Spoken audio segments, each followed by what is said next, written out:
اور بے خبر ہے اس چیز سے کہ کب میرے پروردگار کی طرف سے بلاوا آ گیا تو سب کچھ دھرے کا دھرا رہ جائے گا۔ یہ سب عہدے، سب جاگیریں، سب پیسہ، سب کچھ یہیں دنیا میں چھوڑ کر پروردگار کی بارگاہ میں حاضر ہو جانا ہے۔ خوش قسمت ہے وہ لوگ جو آج کے اس پرفتن دور میں دین اسلام کو اپنے سینوں میں بسائے ہوئے ہیں اور نبی کریم رؤوف الرحیم علیہ السلام کی سنتوں پہ عمل پیرا ہیں۔ یہ وہ دور ہے، میرے آقا نے ارشاد فرمایا تھا کہ جب قرآن و سنت کی تعلیمات کو ختم کیا جا رہا ہوگا، جب میری سنتوں کو پامال کیا جا رہا ہوگا، اس دور میں اگر کسی نے میری ایک سنت پر عمل کیا تو اللہ اسے 100 شہداء کے برابر ثواب عطا فرمائے گا، 100 شہیدوں کے برابر ثواب عطا فرمائے گا۔ یقیناً یہ وہی دور ہے جس دور سے ہم گزرے ہیں۔ اللہ کی پناہ، میرے آقا تشریف لے جا رہے تھے، ساتھ میں حضرت سیدنا بلال بھی تھے، عبداللہ ابن مسعود بھی تھے، سیدنا ابو ہریرہ رضی اللہ تعالیٰ عنہ بھی تھے۔ میرے آقا نے فرمایا کہ صحابہ دیکھ رہے ہو جو کچھ آسمان سے فتنوں کا نزول ہو رہا ہے، دیکھ رہے ہو؟ عرض کی یا رسول اللہ نہیں دیکھ رہے۔ میرے آقا نے فرمایا انی ارا ما لا ترون، جو میں دیکھتا ہوں وہ تم نہیں دیکھتے، انی اسمع ما لا تسمعون، جو میں سنتا ہوں وہ تم نہیں سنتے۔ آقا نے فرمایا میں دیکھ رہا ہوں کہ آسمان سے فتنوں کا نزول ہے۔ میرے آقا نے فرمایا اگر تم فتنوں والے اس دور کو پالو، اس زمانے کو پالو، تو اپنے آپ کو اس فتنوں سے دور رکھنا، اپنے آپ کو محفوظ رکھنا۔ صحابہ نے عرض کی یا رسول اللہ کیسے محفوظ رکھیں گے، کس طرح اپنے آپ کو بچا سکیں گے؟ میرے آقا نے فرمایا اللہ کے قرآن کو اور میری سنت کو اپنے دامن میں سما لینا، قرآن کے ساتھ وابستہ ہو جانا، تم ان فتنوں سے بچ جاؤ گے۔ تو اس دور میں، جس دور میں کہ انسان کو اپنی موت کی فکر نہیں ہے، انسان کو اپنی آخرت کی فکر نہیں ہے، تو اس دنیا کے مال و متاع کو اکٹھا کرنے میں ہر انسان لگا ہوا ہے، اور یقیناً ہر بندے کے ساتھ ایسی صورتحال ہے، لیکن وہ دنیا میں رہے، دنیا کا مال کمائے، دنیا میں عزت اور شہرت کے ساتھ رہے، لیکن بس یہی ہے کہ محمد کے ساتھ وفا کر جائے، دین کے ساتھ وفا کر جائے۔ اور یہی سیدنا امام حسین رضی اللہ تعالی عنہ نے ارشاد فرمایا تھا کہ تمنا ہے کہ اس دنیا میں کوئی کام کر جائیں، بولیے تمنا ہے تو اس دنیا میں کوئی کام کر جائیں، گر ہو سکے تو خدمت اسلام کر جائیں۔ تو یہ وہ دین اسلام کی بندہ خدمت کر جائے، دین اسلام کو انسان تازگی عطا فرما دے، اس سے بڑھ کر کچھ نہیں ہے۔ تو رمضان المبارک کا یہ جو مہینہ ہے جس میں ہم پر روزوں کو فرض قرار دیا، حدیث پاک میں ہے کہ جنت کے 8 دروازے ہیں، اور جنت کے دروازوں کے مختلف نام ہیں۔ کسی دروازے کا نام باب الصلاۃ ہے، تو باب الصلاۃ سے نمازیوں کو گزارا جائے گا، اور دوسرے دروازے کا نام باب الزکوٰۃ ہے، جو صدقہ و خیرات کرنے والے ہیں، اللہ کی بارگاہ میں عشر اور زکوٰۃ کثیر تعداد میں دینے والے ہیں، ان کو باب الزکوٰۃ سے گزارا جائے گا۔ اور جنت کے تیسرے دروازے کا نام باب الحج ہے، جو حاجی ہوں گے، بیت اللہ کا طواف کرنے والے، حج بیت اللہ ادا کرنے والے، ان کو باب الحج سے گزارا جائے گا۔ جب یہ بات میرے آقا فرما رہے تھے تو ساتھ سیدنا صدیق اکبر رضی اللہ عنہ بھی بیٹھے تھے۔ میرے آقا نے فرمایا کسی کو کس دروازے سے، کسی کو کس سے؟ تو حضرت ابو بکر صدیق نے عرض کی یا رسول اللہ بتائیے کہ مجھے کس دروازے سے گزارا جائے گا؟ ایسے لوگ بھی ہوں گے نا، کسی کے لیے مخصوص دروازے کھلیں گے۔ عرض کی مجھے کس دروازے سے گزارا جائے گا؟ میرے آقا نے فرمایا کہ تجھے 8 دروازے آواز دیں گے، جس دروازے سے چاہے ابو بکر گزر جائے۔ ایک دروازے کا نام ہے باب الریان، اور باب الریان جنت کے ایک خاص دروازے کا نام ہے۔ اس باب الریان کی ایک خصوصیت ہے اور خاصیت ہے، وہ یہ ہے کہ باب الصلاۃ سے گزریں گے تو سیدھا جنت کو جائے گا. ظاہر ہے کہ جنت کا دروازہ ہے، جنت کو جانا ہے، جنت کے محلات ہیں، نہریں ہیں، شہد کی نہریں بہہ رہی ہیں. تو جو انسان چاہے مزے لوٹتا پھرے جس دروازے سے گزرے گا، لیکن وہ جنت کی خوشبوئیں پائے گا، جنت کے محلات دیکھے گا، جو انعام و اکرام دیے ہوں گے ان کا وہ نظارہ کرے گا. لیکن باب الریان سے کون گزریں گے؟ باب الریان سے صرف روزے دار گزریں گے. جو روزہ رکھنے والے ہیں ان کو باب الریان کی طرف سے آواز دی جائے گی. صحابہ نے عرض کی یا رسول اللہ صلی اللہ علیہ وسلم، کیا باب الریان کو خاص دروازہ ہے اس سے روزے داروں کو جو آواز دی جائے گی؟ تو ظاہر ہے کہ نمازی جب گزریں گے تو روزے دار باب الریان سے گزریں گے. میرے آقا نے فرمایا باب الریان سے جب روزے داروں کو گزارا جائے گا تو سامنے ان کو دیدار الہی ہوگا، ان کو دیدار الہی کروایا جائے گا. جو ہی وہ قدم رکھے گا، سامنے نظر اٹھائے گا تو اپنے پروردگار کے چہرے کو دیکھے گا. وہ کیسے دیکھے گا، وہ دیدار کیسے کروائے گا، وہ اپنی شان کے لائق کروائے گا. بھئی میرے بھائیوں دیکھیے، ہر عبادت میں ریاکاری ہو سکتی ہے، لیکن روزے کے اندر کوئی ریاکاری، روزے کے اندر ریاکاری نہیں ہے. نماز دکھلاوے کے لیے ہے. اس کے اندر قرآن مجید میں بھی آیا کہ بعض نمازی میرے لیے، اللہ فرماتا ہے نماز نہیں پڑھتے وہ تو لوگوں کو دکھلاوے کے لیے. قیامت کے دن حساب و کتاب بھی ہوگا، جب نمازی حساب و کتاب ہوگا نا نمازیوں کا، تو اللہ نمازیوں سے فرمائے گا تم نے میرے لیے تو نہیں، تم نے تو اس لیے نمازی بنے تھے کہ تاکہ لوگ ہمیں نمازی کہیں، دکھلاوے کے لیے نماز پڑھی.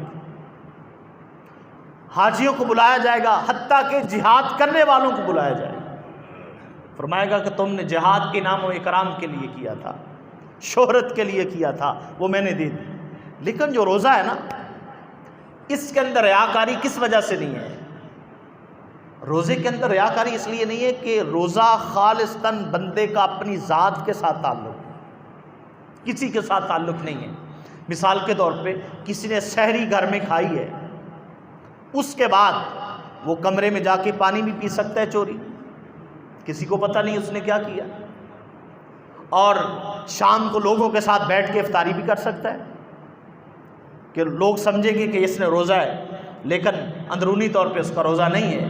تو اس لیے اس کا اپنی ذات کے ساتھ تعلق ہے، اور پھر اپنی ذات کے ساتھ جو اس کا تعلق ہے یہ حقیقتاً اللہ کی ذات کے ساتھ تعلق ہے.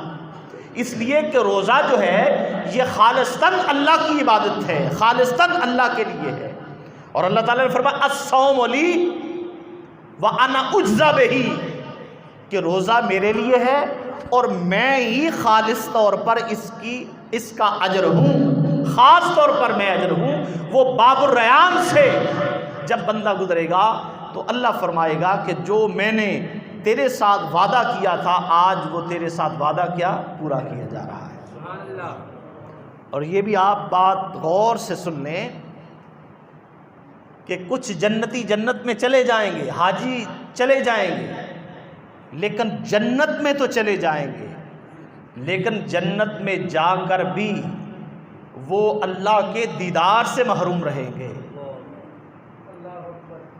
یہ بات بڑی قابل توجہ ہے. وہاں جا کر بھی اپنے رب کا دیدار نہ کر سکیں گے. اور کچھ کہتے ہیں کہ جب جنتی جنت میں چلے جائیں گے نا، اللہ جنتیوں سے خطاب فرمائے گا. اللہ فرمائے گا کہ میں نے جو تمہارے ساتھ وعدے کیے تھے وہ وعدے پورے ہو گئے. میں نے تمہیں جنت کے محلات کا، جنت کی نہروں کا، اس میں حور و غلمان کے تمہارے ساتھ وعدے کیے تھے. جنتی کہیں گے پروردگار وعدے پورے ہو گئے. ایک طرف ایک جماعت کھڑی ہو، ان کے چہرے اترے ہوئے ہوں گے، پریشان ہوں گے. اللہ ان سے پوچھے گا کہ کیا تم کو میرا وعدہ نہیں پہنچا؟ کیا تم کو یہ نعمتیں نہیں ملی؟ وہ کہیں گے کہ پروردگار ہم نے جو رات کی نیندیں چھوڑ کر ساری رات نفل پڑے تھے یہ اس نہروں کے لیے اور ان محلات کے لیے تو نہیں پڑے تھے. ہم نے جنت کی ان سبززاریوں کے لیے تو راتیں ساری جاگ جاگ کر نہیں گزاری تھی، پروردگار جبین نیاز کو جھکا کر جو ہم روتے تھے اس جنت کے لیے تو نہیں روتے تھے، ہم جہنم کے خوف کے ڈر سے تو عبادت نہیں کرتے تھے۔ اللہ پوچھے گا بتاؤ پھر کس لیے کرتے تھے؟ وہ کہیں گے پروردگار ہم تو تیرے دیدار کے لیے کرتے تھے، تو اگر جنت میں آ کر بھی تیرے دیدار سے ہم محروم ہیں تو پھر ہم نے اس جنت کو کیا کرنا ہے، اس جنت میں رہ کر کیا کرنا ہے؟ تو اس وقت کہتے ہیں، روایات میں آتا ہے کہ پروردگار اہل اللہ کو، صوفیاء کو، ان بزرگان دین کو، ان عشاقان مصطفیٰ کو اپنا ایک پھر دیدار عطا فرمائے گا۔ تو خاص روزے داروں کے لیے یہ تحفہ ہے جو صبح صادق سے لے کر غروب آفتاب تک کھانے پینے اور حقوق زوجیت سے رکے رہتے ہیں، اور وہ گرمی ہو یا سردی کے روزے ہوں، وہ جتنے لمحات گھنٹوں کا روزہ ہے وہ ان کی پرواہ نہیں کرتے، بلکہ وہ سب کچھ اپنے پروردگار کی رضا کے لیے سب قربان کر دیتے ہیں۔ اور یہ بات خاص طور پر یاد رکھ لیں کہ پریکٹیکل الحمدللہ آپ ماشاءاللہ اس مرحلے سے گزرے ہوں گے، اور اگر کوئی نہیں گزرا تو اللہ تعالیٰ اس کو اس پریکٹیکل سے گزارے کہ 16 گھنٹے کا روزہ بھی ہمارے ہاں 16.5 گھنٹے کا روزہ بھی گزرا، 24 گھنٹوں میں سے 16 گھنٹے کا روزہ بھی جولائی کے مہینوں میں ہمارے ہاں گزرا۔ شدت کی گرمی میں بھی لوگوں نے مزدوری کر رہے ہیں تو تب بھی روزہ رکھا ہے، ایسے لوگ بھی موجود ہیں۔ جب کوئی بندہ اللہ پر توکل کر کے کسی کام کے لیے نکل پڑتا ہے نا تو میرا پروردگار بڑی ہمتیں اس کو عطا فرماتا ہے۔ آج کل تو لوگوں کے ذہن میں یہ سوال آ جاتا ہے، پریشان ہو جاتے ہیں روزہ کیسے رکھیں گے، کھیتوں میں بھی جانا ہے، گندم کی کٹائی بھی کرنی ہے، مزدوری بھی کرنی ہے، اور ملازمت پہ بھی جانا ہے، اور کاروبار بھی کرنا ہے، کیسے روزہ رکھیں گے؟ تو جب اللہ کی ذات پر یقین ہی نہیں کیا، اللہ کا حکم ہی نہیں مانا، صبر کیسے آ جائے، پھر استقامت کیسے آ جائے، پھر اللہ تمہیں ہمت کیسے دے؟ ذرا اس کی طرف آپ نے حدیث پاک کو نہیں سنا؟ فرمایا اگر میری طرف اگر کوئی ایک قدم اٹھاتا ہے تو میں ایک فرلانگ اس کی طرف آتا ہوں، ایک قدم اٹھاتا ہے تو اللہ فرماتا ہے میں ایک فرلانگ اس کی طرف آتا ہوں۔ اور الحمدللہ پریکٹیکل سے ہم گزرے ہیں کہ اگر بعض اوقات میرے ساتھ تو ویسے یہ بات کرنے کی تو نہیں ہے لیکن میں کر دیتا ہوں، میں مشاہدے کی بات آگی چلو کر ہی دیتے ہیں۔ کئی مرتبہ سے شدت کے روزے میں یہ ہوا ہے کہ بندہ جب سویا ہوا ہے نا، شدت کی پیاس لگی ہوئی ہے، تو بندے پر ایسی کیفیت بھی آتی ہے کہ جیسے کوئی چیز مشروب وغیرہ جو ہے غیبی طور پر ہونٹوں کو لگتی ہے تو بندے کو بڑی لذت محسوس ہوتی ہے۔ شاید کسی کو یہ پریکٹیکل ہوا ہو تو وہ ذہن نصیب خوش نصیب ہے وہ آدمی، لیکن کئی مرتبہ میرے ساتھ ایسا ہوا گرمیوں کے روزوں میں، اگر روزہ رکھا ہوا تو بندہ آرام کر رہا ہے تو ایسے محسوس ہوتا ہے جیسے کسی نے لبوں کو مشروب کا کوئی پیالہ لگایا ہوا تو اس کی خوشبو بندہ محسوس کر رہا ہے۔ تو یہ تو دنیا میں بندہ پریکٹیکل طور پر بندے کو گزار دیتا ہے، اور جب اللہ کی رضا کے لیے وہ بھوک کو، وہ پیاس کو، وہ کھانے پینے کو چھوڑتا ہے تو یہ کیسے ممکن ہے کہ جب بندہ جنت سے گزرے تو پھر وہ اپنا روزے داروں کو دیدار نصیب نہ ہو؟ تو یہ ہماری اپنی کوتاہی ہے، ہماری اپنی کمی ہے کہ ہم اللہ کے دین کی طرف بڑھتے نہیں ہیں۔ اللہ کی رضا کے لیے جو اس کی طرف قدم بڑھاتا ہے میرے بھائیو وہ بڑی عزتیں عطا فرماتا ہے، بہت کچھ عطا فرماتا ہے۔ مجھے یہاں اعلیٰ حضرت کے شعر یاد آ رہے ہیں، پڑھ دوں اگر ذوق ہو جائے تو سبحان اللہ۔ وہ سوئے لال زار پھرتے ہیں تیرے دل بہار پھرتے ہیں، بڑا قابل توجہ شعر، تیرے در سے جو یار پھرتے ہیں بدر یوں ہی خار پھرتے ہیں،